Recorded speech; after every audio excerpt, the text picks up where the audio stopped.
Welcome to Alpesh Jain sir's Hindi class. कल हमने कबीरदास जी के दोहों को पढ़ा था, जो कक्षा 12वीं की सर्जना पुस्तक का संतवाणी का भाग 1 था, जिसमें हमने 4 दोहों को पढ़ा था। उसके बाद में अब हम जो है आपकी स्क्रीन पर जो दोहे दिख रहे हैं इनको पढ़ने जा रहे हैं। आप तैयार रहें। यहाँ पर पहले दोहे में कहा गया है, संगत की जय साधु की कभी न निष्फल होय, लोहा पारस परस तैं सो भी कंचन होय, कबीरा सो भी कंचन होय। संगत कीजिए, संगत मतलब साथ, दोस्ती। संगत कीजिए, साथ कीजिए, दोस्ती कीजिए, संग कीजिए। किसका कीजिए मतलब कीजिए, किसका? साधु की। साधु मतलब सज्जन पुरुष, या तो संत या सज्जन पुरुष, दोनों के लिए ही साधु शब्द काम में लिया जाता है। साधु का विलोम असाधु होता है। तो संगत कीजिए साधु की, अर्थात साधु की संगत करनी चाहिए, सज्जन आदमी की संगति करनी चाहिए, क्योंकि सज्जनों की संगति जो होती है कभी न निष्फल होए, कभी बेकार नहीं होती। निष्फल मतलब बेकार। संगत कीजिए साधु की कभी न निष्फल होए, साधुओं की संगति कभी बेकार नहीं होती, उसका कुछ न कुछ अच्छा परिणाम ज़रूर मिलता है। कैसे? तो यहाँ पर एक उदाहरण दे करके और समझाया है, दृष्टांत के माध्यम से समझाया है। लोहा पारस परसतें, लोहा जानते हैं आप?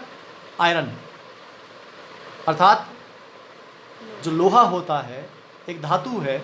पारस परसतें, पारस यानी एक प्रकार का पत्थर, जिसके बारे में सुनते हैं कि वो लोहे को पत्थर बना देता है। हाँ, लोहे को स्वर्ण यानी सोना बना देता है, गोल्ड बना देता है। कौन बना देता है लोहे को गोल्ड? पारस पत्थर। और परस यानी स्पर्श, स्पर्श परस, स्पर्श टच परस।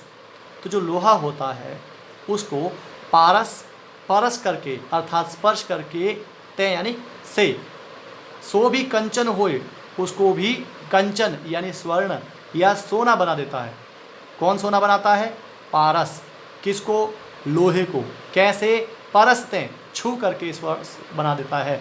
उसी प्रकार से जो सज्जन होता है वह भी अपने स्पर्श से, अपनी संगति से, जो अन्य व्यक्ति है जो उसके संपर्क में आने वाला है उसको भी क्या बना देता है?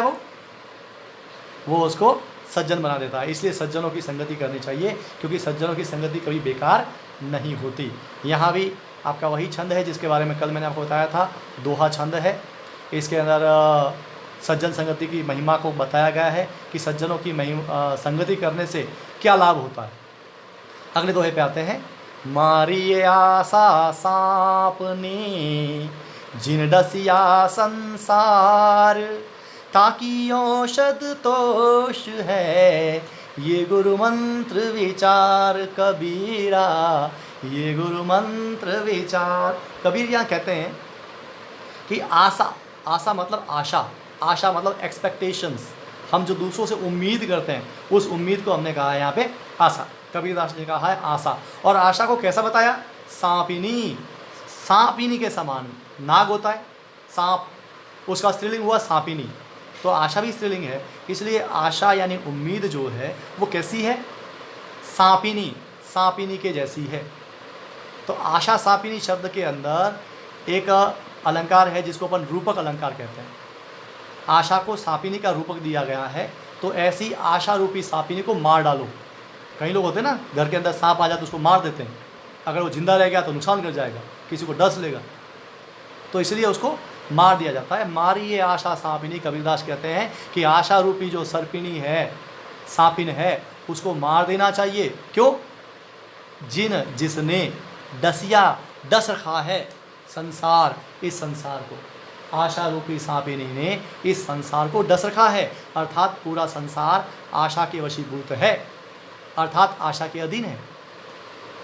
और जो आशा रखता है वो आशा दुख देती है। कहा भी गया है, आशा पास महादुखदानी और सुख पावे संतोषी प्राणी। तो जो आशा के अधीन होते हैं वो दुख पाते हैं। आपने भी देखा होगा, जब हम किसी से उम्मीद करते हैं और वो उम्मीद टूट जाती है तो कभी टूटी हुई उम्मीद सुख नहीं देती बल्कि दुख देती है। तो यहाँ पर उन्होंने कहा है, और ये जो इसकी औषधि, औषध, नीचे वाली लाइन में देखें, तीसरी वाली जो पंक्ति है उसमें, कि ताकि औषध तोष है। ताकि यानी किसकी? ताकि यानी उसकी, उसकी यानी किसकी? आशा सापिनी, आशा रूपी जो सर्पिनी है उसकी औषध, उसकी दवाई, उसका इलाज क्या है? तोष। तोष मतलब संतोष, सेटिस्फैक्शन। जिस व्यक्ति में सेटिस्फैक्शन है वो आशा के अधीन नहीं होता, वो किसी से उम्मीद नहीं करता, उसके पास जो है वो उसी में खुश रहता है। तो ताक की औषध, उसकी औषधि, किसकी औषधि? आशा की औषधि तोष है। और ये गुरु मंत्र विचार, और यह जो मंत्र है औषध, वो गुरु के द्वारा दिया हुआ मंत्र है कि अगर आपको आशा के द्वारा दिए गए दुखों से छूटना है, उससे छुटकारा पाना है, तो इसका इलाज क्या है? औषध तोष है, संतोष। तो यहाँ पर लोगों को संतोष ग्रहण करने के लिए कहा गया है, संतोषी रहने के लिए कहा गया है। कहीं कहा भी है कि सदा संतोष कर प्राणी, अगर सुख से रहा चाहे, मिटा दे मन की तृष्णा को, अगर दुख से बचा चाहे। तो आशा दुखदाई है और संतोष सुखदाई है। उस आशा के दुख से वह व्यक्ति बच सकता है, आशा रूपी सापिनी से वह व्यक्ति बच सकता है जिसने गुरु के द्वारा दिया हुआ यह मंत्र है, कौन सा? तोष का, संतोष का, वो अपना लिया हो। तो यहाँ पर ये नीति संबंधी एक दोहा कबीरदास जी के द्वारा कहा गया है। अंतिम जो दोहा है उसकी ओर अपन बढ़ते हैं। इसमें कहा गया है कि जो मीठी वाणी होती है उसका क्या प्रभाव होता है, उसके बारे में यहाँ पे कहा गया है। कागा का को धन हरे, कोयल का को देत, मीठा शब्द सुनाय के, जग अपनो करि लेत कबीरा, जग अपनो करि लेत। कागा मतलब कौवा, काग, काग से बना कागा, कागा मतलब कौवा। काको किसका? हूँज। कागा काको धन हरे, कौवा किसका धन हरे लेता है, हरण करता है। क्या कौवा किसी की चोरी करता है? क्या किसी का धन छीन लेता है? नहीं, कागा किसी का धन हरण नहीं करता। और कोयल काको देत, जो कोयल होती है वो काको किसको देती है? नहीं, न तो कोयल किसी को कुछ देती है, न कौवा किसी का कुछ लेता है। लेकिन फिर भी आप लोग कभी कौवे को पसंद करते हो? नहीं करते ना। किसको पसंद करते हो? कोयल को पसंद करते हो। अच्छा, कौवे को पसंद क्यों नहीं करते और कोयल को पसंद क्यों करते हो? तो बहुत सारी सीधी सी बात है। अगली वाली जो पंक्ति है उसमें कहा गया कि मीठा शब्द सुनाए के, मीठे शब्द सुना करके। कौन सुनाता है मीठे शब्द? कोयल। तो जग अपनो करि लेत, सारे जग को, सारे संसार को अपना बना लेता है। कौन अपना बना लेता है? कोयल। कोयल केवल मीठे शब्द बोल करके सारे संसार को अपना बना लेती है, जबकि कौवा कड़वा बोल करके और सबसे पराया हो जाता है। इसलिए आपको हमेशा कैसे वचन बोलने चाहिए? मीठे शब्द बोलने चाहिए। कम बोलो, प्रिय बोलो, मीठा बोलो। तो जो कम बोलने वाला होता है, मीठा बोलने वाला होता है, वो सबका प्रिय होता है, सब उसे बहुत प्यार करते हैं। और जो कौवे की तरह कर्कश होता है, कड़ाव करता है, उसे कोई पसंद नहीं करता। तो ये तीनों दोहे आज हमने पढ़े।